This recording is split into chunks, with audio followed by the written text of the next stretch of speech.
તો મિત્રો સ્વાગત છે અમારી યુટ્યુબ ચેનલમાં. આજે આપણે વાત કરીશું પ્રધાનમંત્રી કૌશલ્ય વિકાસ યોજના 2024 વિશે. આ યોજના અંતર્ગત મેળવો 8,000 સુધીની સહાય. પ્રધાનમંત્રી કૌશલ્ય વિકાસ યોજના કે જે યોજના થકી સરકાર દ્વારા 8,000 રૂપિયા સુધીની તમને મળવાપાત્ર થાય છે, અને આ યોજના થકી તમને એક સર્ટિફિકેટ પણ આપવામાં આવશે જે તમને ભવિષ્યની અંદર કામ આવી શકે છે. આ યોજના થકી રોજગારલક્ષી તાલીમ પૂરી પાડવામાં આવતી હોય છે. પ્રધાનમંત્રી કૌશલ્ય વિકાસ યોજના 2024ની માહિતી મેળવીએ. આ યોજના એ આપણા પ્રધાનમંત્રી નરેન્દ્ર મોદી દ્વારા શરૂ કરવામાં આવેલી યોજના છે. જે યોજના થકી અત્યાર સુધીમાં ઘણા બધા તાલીમાર્થીઓને તાલીમ આપવામાં આવી છે અને રોજગારી પૂરી પાડવામાં આવેલ છે.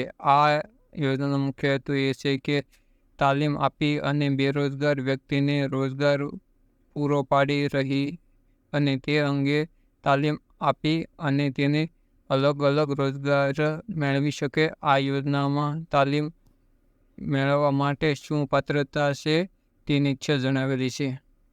પ્રધાનમંત્રી કૌશલ્ય વિકાસ યોજના માટેની પાત્રતાની વાત કરીએ આપણે.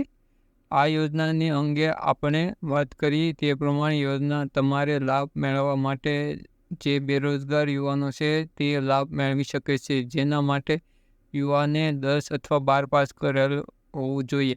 આ તાલીમ એ બિલકુલ ફ્રીમાં આપવામાં આવી રહી છે.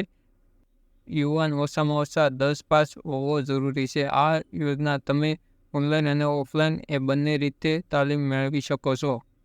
પ્રધાનમંત્રી કૌશલ્ય વિકાસ યોજના માટેના જરૂરી ડોક્યુમેન્ટની વાત કરીએ. આધાર કાર્ડ, પાન કાર્ડ, પાસપોર્ટ સાઇઝના ફોટાઓ, શાળા છોડવાનું પ્રમાણપત્ર, બેંક ખાતાની ઝેરોક્ષ, મોબાઈલ નંબર, ઓળખ કાર્ડ એટલે કે સરકાર માન્ય ફોટાવાળો કોઈ પણ એક ઓળખપત્ર. પ્રધાનમંત્રી કૌશલ્ય વિકાસ યોજના માટે અરજી કેવી રીતે કરવી તેની વાત કરીએ. આ યોજનાની અંદર તમારે અરજી કરવા માટે પ્રધાનમંત્રી કૌશલ્ય વિકાસ યોજનાની official website PMKY official ORG પર જઈ અને તમારે અરજી કરી લો. આ વેબસાઇટ ઉપર જઈ અને તમે સ્વિચ ઇન્ડિયામાં જઈ અને જરૂરી માહિતી સંપૂર્ણ રીતે ભરી અને આ યોજના માટે અરજી કરી શકો છો.